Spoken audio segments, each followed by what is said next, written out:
할렐루야. 사랑하는 갈릴리 성도 여러분, 오늘 하루도 주 안에서 평안하셨지요? 코로나19 청정지대였던 양주와 의정부에서 감염자가 점점 늘어나고 있습니다. 우리 갈릴리 성도들도 각별히 조심하시고 이 위기를 잘 이겨내시기를 기도합니다. 또한 어려움이 생긴 가정이 있다고 하면 저에게 꼭 연락 주시기 바랍니다.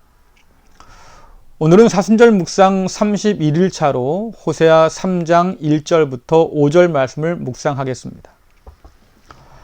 성경의 예언은 미래 일을 점친다는 뜻보다는 하나님의 뜻을 대언한다는 의미가 강합니다. 그래서 예언자들은 보통 대언자라고 불렸지요. 호세아를 비롯한 성경의 여러 예언자들은 하나님 말씀을 말 이외에도 특별한 상징적 행동을 통해서 전달했습니다.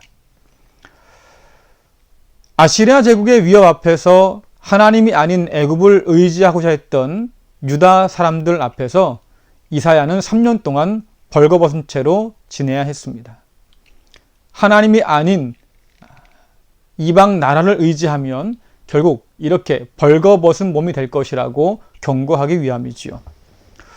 오늘 본문 말씀의 호세아도 삶으로 예언해야 했던 그런 예언자지요.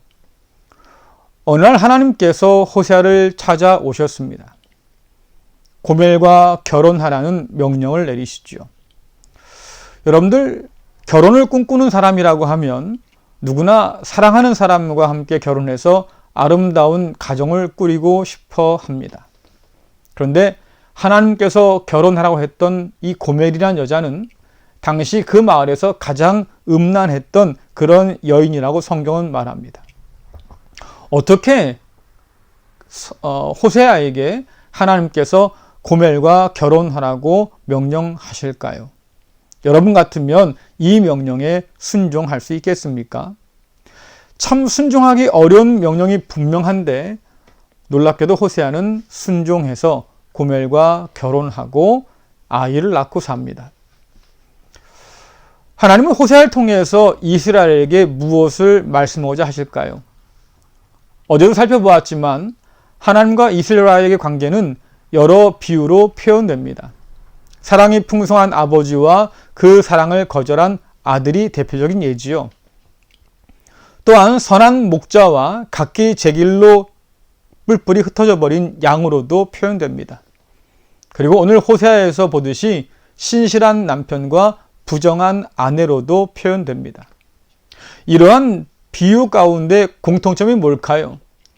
신실한 하나님께 이스라엘은 그렇게 신실하지 못했다고 하는 것을 보여줍니다. 신실한 호세아가 하나님을 대변한다고 하면 부정한 고멜은 이스라엘을 뜻합니다. 하나님은 시내산 언약을 통해서 너는 내 백성이 될 것이고 나는 너의 하나님이 될 것이라고 분명히 말씀하셨습니다. 이 언약을 통해서 이스라엘은 하나님 한 분만을 섬기는 제사장 백성이 되었지요. 그런데 바알 앞에서 그만 굴복하고 말았습니다. 예루살렘 성전 제단 옆에 우상을 세우고 섬겼습니다. 성전 곳곳에 이방 신상으로 가득 채우고 하나님과 우상을 동시에 예배했습니다. 이는 영적 간음으로 음란한 일이요 하나님께서 가장 미워하시는 가증한 일이라고 성경은 말하지요. 우리는 질문할 수밖에 없습니다. 어떻게 하나님의 그 은혜를 받은 이스라엘이 이렇게 변할 수 있을까요? 하나님 은혜를 안다고 하면 어떻게 이렇게 막 나갈 수 있을까 싶습니다. 그 은혜를 받은 백성으로는 좀 너무한 그런 처사가 아닐까 싶어요. 죄의 씨앗은 반드시 죽음의 열매를 맺습니다. 이 끔찍한 죄의 결과가 무엇입니까? 호세아와 고멜이 낳은 아이들의 이름을 보면 알 수 있습니다. 첫째 아들 이름은 이스르엘입니다. 하나님께서 흩으신다는 뜻이지요. 둘째 딸 이름은 루하마입니다. 긍휼히 여김을 받지 못함이란 뜻입니다. 셋째 아들 이름은 로암입니다. 내 백성이 아니다 라는 뜻이죠. 이 아이들의 이름의 뜻을 생각해 보면 하나님께서는 범죄한 이스라엘을 약속의 땅에서 내쫓아 흩어버릴 겁니다. 지금까지 주셨던 그 모든 자비를 하나님은 거두어 갈 겁니다. 하나님의 백성으로 삼지 않으실 겁니다. 하나님의 사랑을 무시한 결과지요. 그렇게 배은망덕했으니 망해도 쌉니다. 그런데 우리가 이스라엘의 멸망에 대해서 그렇게 쉽게 말할 수 있는 처지일까요? 하나님은 그 아들을 통해 우리를 구원하시고 성령을 통해서 우리 가운데 거하십니다. 성경은 우리 마음이 하나님의 영이 거하시는 성전이라고 말씀합니다. 근데 여러분들, 우리 안에는 얼마나 많은 우상이 함께 서 있습니까? 많은 사람이 현대판 우상이라고 말하는 돈과 권력과 쾌락의 우상이 우리 속에는 또 얼마나 많이 있겠습니까? 성경은 그런 우리를 그리스도 예수의 신부라고 부르고 혹은 하나님의 자녀라고도 부릅니다. 이런 우리가 과연 영적인 간음의 그 가증한 일에서 자유로울 수 있을까요? 이스라엘이 배은망덕해서 망해도 쌌다고 하면 과연 우리는 어떻게 되겠습니까? 이스라엘과 그리 다르지 않은 우리에게 과연 살 소망이 있겠습니까? 고멜과 결혼한 후에도 호세아의 시련은 끝나지 않습니다. 고멜이 다른 남자를 따라 집을 나가 버렸습니다. 하나님은 또 이해할 수 없는 명령을 하시지요. 그런 고멜을 다시 데려와서 가정을 꾸리고 살라고 말씀하십니다. 심지어 돈을 주고서라도 데려와서 다시 내 아내로 삼으라고 명령하십니다. 참 하나님 너무하다는 생각이 들어요. 어떻게 호세아에게 이렇게 가혹한 명령을 하실까? 나 싫다고 남이 좋다고 집을 나간 사람을 다시 데려올 이유가 어디 있겠습니까? 그것도 값을 치르고 말이죠. 자유케 주어서 다시 데려온다고 한들 과연 온전한 가정으로 회복할 수 있겠습니까? 이후에 어찌되었든 간에 호세아 입장에서는 참 속개나 끓일 일입니다. 어떻게 그럴 수 있을까 싶은데 길 잃은 양이나 집 나간 아들, 가출한 아내 입장에서 생각해보면 참 다행스러운 일입니다. 누군가가 나를 기다려주고 나를 사랑해주고 다시 나를 맞아준다고 하는 것이 얼마나 기막힌 은혜입니까? 근데 성경을 보면 하나님은 언제나 그런 분입니다. 목자를 떠나서 각기 제 길로 간 양을 그 목자는 찾아 나서지요. 아버지 가슴에 대못을 받고 말입니다. 집을 나가버린 아들을 아버지는 계속해서 기다립니다. 싫다고 떠난 여자를 찾아 데리고 오지요. 어디 그뿐입니까? 다시 찾은 양을 목자는 품에 안습니다. 돌아온 아들을 아버지는 다시 품에 안습니다. 다시 찾아온 아내를 남편은 사랑합니다. 여러분들, 사랑을 감정으로만 이해하는 그런 사람들에게는 이러한 하나님이 이해가 되지 않습니다. 그러나 사랑이라고 하는 것은 감정만 가지고 되는 일이 아니지요. 그 사랑을 지켜갈 의지도 필요합니다. 사랑을 감정으로만 이해하는 사람들은 그 사랑의 감정이 사그라지면 언제나 다른 사람을 찾습니다. 하나님을 향한 사랑이 사그라졌을 때에 바알을 찾아 나간 것처럼 호세아를 향한 사랑이 식었을 때에 다른 남자를 따라 나간 것처럼 사랑이라고 하는 감정이 메말라 버리면 그것을 더 이상 지킬 의무나 의지가 없다고 사람들은 생각하지요. 서로의 가슴 속에 사랑의 불씨가 꺼졌다고 하면 다시 볼 일이 없기에 다른 사람을 찾아가도 무방하다고 사람들은 생각합니다. 그러나 성경이 보여주는 하나님은 이스라엘의 범죄에도 불구하고 그 사랑이 꺼지지 않는 분이십니다. 오늘 말씀에서 하나님은 그렇게 말씀하시죠. 다른 신을 섬기고 다른 신에게 바친 제물을 즐기는 이스라엘을 여전히 사랑한다고 말씀합니다. 사랑에는 이런 아이러니가 있는 것 같아요. 죄가 있어서 미운데 미워할수록 사랑도 더 커갑니다. 꼴보기가 싫어서 얼굴을 돌렸는데 더 궁금해지고 보고 싶어집니다. 이번엔 가만히 두지 않겠다고 말이죠. 벼르고 별렀는데 안쓰러운 마음이 한켠에는 점점 커갑니다.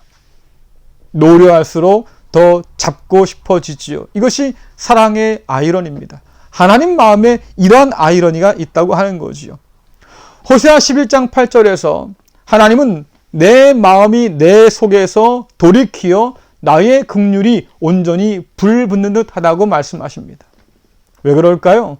하나님의 사랑이 꺼지지 않기 때문에 그렇습니다. 이스라엘이나 그들과 다름없는 오늘 우리에게 이 하나님의 꺼지지 않는 사랑이 삶의 소망이지요. 우리 하나님의 사랑은 결코 끝나지 않아서 여전히 불타오릅니다. 우리가 하나님을 사랑하지 않는다고 그래서 하나님을 등지고 떠나도 하나님은 우리를 기다리시고 우리를 향한 그 사랑을 결코 거둬들이지 않습니다. 하나님의 사랑은 하나님의 이름조차 부르지 않고 감사하지도 않는 우리를 택하시고 부르셔서 우리를 하나님의 자녀로 다시 회복시켜 주십니다. 그 아들을 보내셔서 우리를 끝까지 불러주십니다.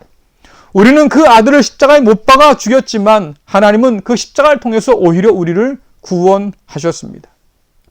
바울은 이 하나님의 놀라운 사랑을 깨닫고는 하나님의 사랑에서 우리를 끌어낼 것이 이 세상에는 아무것도 없다고 그렇게 말했지요. 그 사랑이 우리로 다시 하나님의 백성과 자녀로 살게 합니다. 그 사랑이 우리의 식은 가슴을 다시 뛰게 하고 하나님을 향한 우리의 사랑을 다시 되살려 놓습니다. 우리 가슴에 사랑이 식어졌어도 그러나 하나님의 그 불붙는 사랑은 다시 우리 마음속에 있는 사랑의 불을 지핍니다. 사랑하는 성도 여러분, 사순절은 우리를 향한 하나님의 꺼지지 않는 사랑을 다시 확인하는 절기입니다. 절대로 꺼지지 않는 하나님의 사랑과 긍휼이 우리를 온전케 하십니다. 그 사랑으로 인해서 우리는 회개하고 다시 돌아와서 하나님 품에 안길 수 있지요. 그 사랑에 감사하면서 하나님을 더욱 사랑하는 우리 갈릴 성도가 될 수 있기를 간절히 축원합니다. 기도하겠습니다. 은혜로우신 하나님 아버지 참 감사합니다. 하나님의 다함이 없는 그 사랑, 꺼지지 않는 그 사랑을 이 사순절 기간에 다시 한번 묵상합니다. 우리가 범죄했지만 여전히 하나님은 우리를 사랑하십니다. 하나님께서 바라는 모습으로 살지 못하는 우리를 하나님은 여전히 기다리시고 사랑하십니다. 은혜로우신 하나님, 이 사순절에 십자가를 통한 그 하나님의 사랑을 다시 한번 깨닫도록 인도하여 주시고 여전히 우리를 부르시고 기다리고 계시는 그 하나님께로 돌아갈 수 있는 우리가 되도록 주여 역사하여 주옵소서. 아버지 하나님, 우리 안에 있는 여러 우상들을 제거할 수 있기를 간절히 원합니다. 오직 하나님 아버지만 섬기며 살아갈 수 있기를 간절히 원합니다. 오직 하나님의 자녀로 살 수 있기를 간절히 원합니다. 이 세상 가운데서 각기 제 길로 간 우리가 아니라 주의 길로 따라 행하는 복된 성도가 될 수 있기를 간절히 원합니다. 아버지 하나님, 우리를 기억하여 주시고 우리에 대한 인내를 거두지 마셔서 진노 중에라도 긍휼 베풀어 주옵시고 하나님 그 품에 안겨 살아가는 복된 성도로 살아갈 수 있도록 우리 모두를 주장하여 주옵소서. 예수님의 이름으로 기도드리옵나이다. 아멘. 한 가지 알려드리겠습니다. 어제 저녁에 심정순 집사님께서 잠시 쓰러져서 응급실에 다녀오셨습니다. 이후로 퇴원하셔서 지금 많이 안정을 되찾았는데요. 여러분들 위해서 더욱더 기도 부탁드리겠습니다. 그리고 코로나19로 우리가 많이 위축되어 사는데 그런 상황 속에서도 서로 돌아보고 또 격려하고 함께 기도하면서 이 어려움들을 이겨내기를 간절히 바랍니다. 오늘도 편히 쉬시고요. 내일 하루도 주님 안에서 승리할 수 있기를 간절히 소망합니다. 감사합니다.